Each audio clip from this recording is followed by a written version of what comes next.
রেলের group D পরীক্ষাতে আসার মতো অত্যন্ত গুরুত্বপূর্ণ কিছু প্রশ্ন উত্তর নিয়ে আলোচনা করব আজকের এই ভিডিওতে। যে সকল প্রশ্ন উত্তরগুলি রেল গ্রুপ ডি পরীক্ষাতে বারবার ঘুরে ফিরে এসে থাকে। তো আজকে আমাদের হচ্ছে রেল গ্রুপ ডির দ্বিতীয়তম ক্লাস। প্রথম ক্লাস তোমরা পেয়ে যাবে এই ক্লাসের একদম লাস্টে ইন ডিসপ্লে।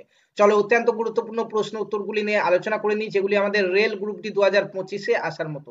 দেখতে পাচ্ছ এখানে ফার্স্ট কোশ্চেন বলা হয়েছে একটি বায়ুর বুদবুদ জলে আচরণ করে কি রকম। দেখতে পাচ্ছ চারটি অপশন রয়েছে। সঠিক অ্যান্সার হচ্ছে বি। দেখে নাও, অবতল লেন্সের ন্যায় আচরণ করে একটি বায়ুর বুদবুদ জলে। ঠিক আছে। নেক্সট 2 নম্বর প্রশ্ন দেখো।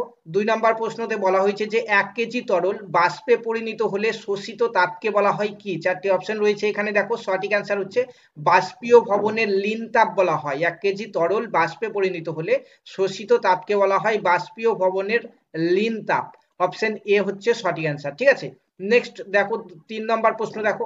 বলা হয়েছে যে আলোকবর্ষ যা পরিমাপের জন্য ব্যবহৃত হয়, অত্যন্ত গুরুত্বপূর্ণ প্রশ্ন। তো আলোকবর্ষ কি পরিমাপের জন্য ব্যবহৃত হয়? আলোকবর্ষ এখানে দেখতে পাচ্ছ মহাজাগতিক দূরত্ব পরিমাপের জন্য ব্যবহৃত হয়। অপশন ডি হচ্ছে সঠিক অ্যান্সার। ঠিক আছে। নেক্সট 4 নম্বর প্রশ্ন দেখো।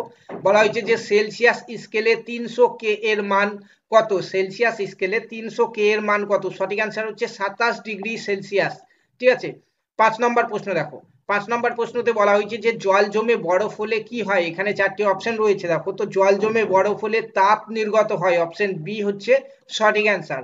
নেক্সট 6 নম্বর প্রশ্ন দেখো। বলা হয়েছে আপেক্ষিক রোধের এসআই একক হলো কোনটি। চারটি অপশন এখানে দেখতে পাচ্ছ।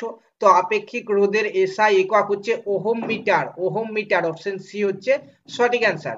নেক্সট 7 নম্বর প্রশ্ন দেখো। বলা হয়েছে নিম্নলিখিতর মধ্যে কোন দুটি তড়িৎ আধানের মধ্যবর্তী বলের সঙ্গে সম্পর্কিত। সঠিক অ্যান্সার কি।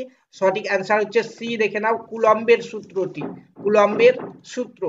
নেক্সট 8 নম্বর কোশ্চেনে বলা হয়েছে প্রতিধ্বনি শোনা যায় যখন প্রতিফলক তলের কি। দেখে নাও, এখানে চারটি অপশন রয়েছে। সঠিক অ্যান্সার হচ্ছে ক্ষেত্র বেশি হয়। প্রতিধ্বনি শোনা যায় যখন প্রতিফলক তলের ক্ষেত্র বেশি হয়। অপশন বি হচ্ছে সঠিক অ্যান্সার। ঠিক আছে। 9 নম্বর প্রশ্ন দেখো। বলা হয়েছে কেলভিন স্কেলে মানব দেহের স্বাভাবিক তাপমাত্রা হলো কোনটি। চারটি অপশন এখানে রয়েছে। দেখে নাও, সঠিক অ্যান্সার হচ্ছে 310। কেলভিন স্কেলে মানব দেহের স্বাভাবিক তাপমাত্রা হচ্ছে 310। ঠিক আছে। অপশন বি হচ্ছে সঠিক অ্যান্সার। তারপরে 10 নম্বর প্রশ্ন দেখো।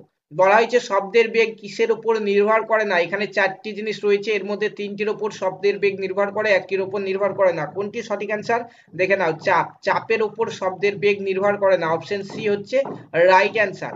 দেখো 11 নম্বর প্রশ্ন দেখো। বলা হয়েছে কোনো কাঁচদণ্ডকে রেশমের কাপড় দিয়ে ঘষলে দণ্ডটির যে আধানের আহিত হয় তা হলো। সঠিক অ্যান্সার কি হবে? সঠিক অ্যান্সার দেখো ধনাত্মক আধানে আহিত হয়। অপশন এ হচ্ছে সঠিক অ্যান্সার। নেক্সট 12 নম্বর প্রশ্নটি দেখো। বলা হয়েছে সরল দোলগতিতে কোনো কোন রাশিটি ধ্রুবক হিসাবে কাজ করে। সরল দোলগতিতে কোন রাশিটি ধ্রুবক হিসাবে কাজ করে। অপশন সি দেখো, পর্যায়কাল রয়েছে। পর্যায়কাল সরল দোলগতিতে ধ্রুবক হিসাবে কাজ করে। অপশন সি হচ্ছে রাইট অ্যান্সার। ঠিক আছে। তারপর দেখো 13 নম্বর প্রশ্ন দেখো। বলা হয়েছে গ্রহের গতি সংক্রান্ত সূত্রের ধারণা দেন কোন বৈজ্ঞানিক। এখানে 4জন বৈজ্ঞানিকের নাম রয়েছে। দেখে নাও, সঠিক অ্যান্সার হচ্ছে কেপলার। কেপলার গ্রহের গতি সংক্রান্ত সূত্রের ধারণা দিয়েছিল। অপশন এ হচ্ছে সঠিক অ্যান্সার। ঠিক আছে। 14 নম্বর প্রশ্ন দেখো। বলা হয়েছে মাইকেল ফ্যারাডে আবিষ্কার করেন কি। আবিষ্কার করেছেন মাইকেল ফ্যারাডে। সঠিক অ্যান্সার কি। সঠিক অ্যান্সার দেখো তড়িৎ আবেশ আবিষ্কার করেছিলেন। তড়িৎ আবেশ। অপশন সি হচ্ছে সঠিক অ্যান্সার। 15 নম্বর প্রশ্ন দেখো। বলা হয়েছে নিম্নলিখিতর মধ্যে কোনটি অচম্বক পদার্থ। চারটি অপশন রয়েছে, এর মধ্যে একটি অচম্বক পদার্থ রয়েছে। কোনটি সঠিক অ্যান্সার? দেখো বি। দেখো সালফার। সালফার একটি অচম্বক পদার্থ। অপশন বি হচ্ছে সঠিক অ্যান্সার। নেক্সট 16 নম্বর কোশ্চেন দেখবো। বলা হয়েছে যে ফ্যাডোমিটার যন্ত্র দ্বারা মাপা হয় কি। দেখো এখানে চারটি অপশন রয়েছে, এর মধ্যে একটি জিনিস ফ্যাডোমিটার যন্ত্রের দ্বারা মাপা হয়। সঠিক অ্যান্সার কি। সঠিক অ্যান্সার অপশন সি, সমুদ্রের গভীরতা মাপা হয়। ঠিক আছে। অপশন সি হচ্ছে সঠিক অ্যান্সার। দেখো তারপরে 17 নম্বর প্রশ্নটি দেখো। বলা হয়েছে নিম্নলিখিতর মধ্যে কোনটি ভেক্টর রাশি। চারটি জিনিস রয়েছে এখানে, এর মধ্যে কোনটি ভেক্টর রাশি বলো। সঠিক অ্যান্সার হচ্ছে দেখো সরণ এবং ত্বরণ। ঠিক আছে। সরণ এবং ত্বরণ দুটোই। তাহলে ডি হচ্ছে সঠিক অ্যান্সার এখানে। ঠিক আছে। নেক্সট 18 নম্বর প্রশ্ন দেখো। বলা হয়েছে যে ফিউজ তার তৈরিতে ব্যবহার করা হয়। দেখো এখানে কোনটি ফিউজ তার তৈরিতে ব্যবহার করা হয় কি। দেখে নাও, টিন এবং সীসা এর সংকর ধাতু ব্যবহার করা হয়। তাহলে টিন এবং সীসা। অপশন বি হচ্ছে সঠিক অ্যান্সার। 19 নম্বর প্রশ্ন দেখো।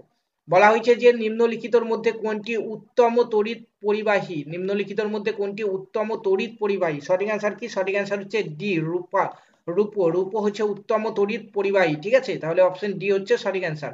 20 নম্বর প্রশ্ন দেখো, 20 নম্বর প্রশ্নতে বলা হয়েছে শুষ্ক কোষে সঞ্চিত শক্তিটি হলো, সঠিক অ্যান্সার কি? সঠিক অ্যান্সার হচ্ছে বি, ঠিক আছে, রাসায়নিক শক্তি। ঠিক আছে বন্ধুরা, রেলওয়ে গ্রুপটির জন্য প্রিপারেশন যারা নিচ্ছ, প্রত্যেকটি ক্লাসের পিডিএফ তোমরা পেয়ে যাবে এই ভিডিও ডেসক্রিপশন বক্সে, হোয়াটসঅ্যাপ গ্রুপের লিঙ্ক রয়েছে সেখান থেকে, এবং প্রত্যেকটি পিডিএফ এর নিচে কিন্তু অ্যান্সারও দেওয়া হয়েছে।